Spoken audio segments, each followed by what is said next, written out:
বন্ধুরা, অনেকদিন পর আবার ভিডিও করছি। শরীরটা ভালো না, অনেক জ্বর এসেছে। এই যে মূলা আর আলু সিদ্ধ দিয়ে রেখেছি, এটা দিয়ে আমি রুই মাছ দিয়ে ঝোল করবো। ভেজে রেখেছি এতে রুই মাছ দিয়েছি গোটা জিরা আর তেজপাতা ফোড়নে দিয়েছি। এখন দেবো কুচানো পেঁয়াজ। কুচানো পেঁয়াজগুলো দিয়ে দিলাম।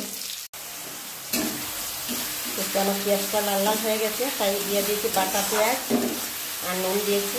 দিয়ে ভালো করে পেঁয়াজটা কষিয়ে তারপর দেবো মশলা, হলুদ, জিরে, ধনে, লঙ্কার গুঁড়ো সামান্য দেবো। দিয়ে ভালো করে কষিয়ে তারপর আমি সবজিটা দিয়ে দেবো। সবজিটা দিয়ে গরম জল দিয়ে দেবো। সব কিছু মশলা দিয়ে দিচ্ছি, এখন কষিয়ে নেব।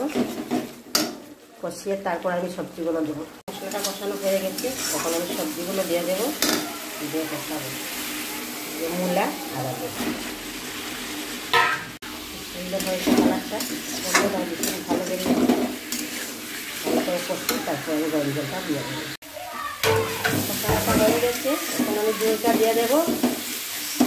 কিছু গন্ডগোল শোনা যাবে বন্ধুরা, আমার ঘরে বাচ্চারা আছে, কিছু মনে করো না গো। ওরা তো ছোটো, কিছু বুঝে না, বুঝে কিছু বাচ্চারা কী করবে। এখন আমি জলটা দিয়ে দেবো। একদম কম দিয়েছি, মূলা তরকারিতে বেশি লঙ্কা দিলে থাকবে না।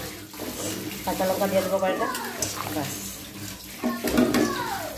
এই যে দেখুন মাছগুলো আমি দিয়ে দিয়েছি। আমার তরকারিটা একটু ফুটে যাবে, তারপর আমি নামিয়ে নেবো। বন্ধুরা পাশে থাকবেন, সাথে থাকবেন। আর আমি তো আছি, এত কিছু বুঝি না, তাও আপনাদের সঙ্গে আছি যতটুকুই বুঝি। লাইক করব, কমেন্ট করব, আর আমার পাশে থাকবেন আপনারা। সবাইকে শুভ দুপুর, টাটা, বাই বাই।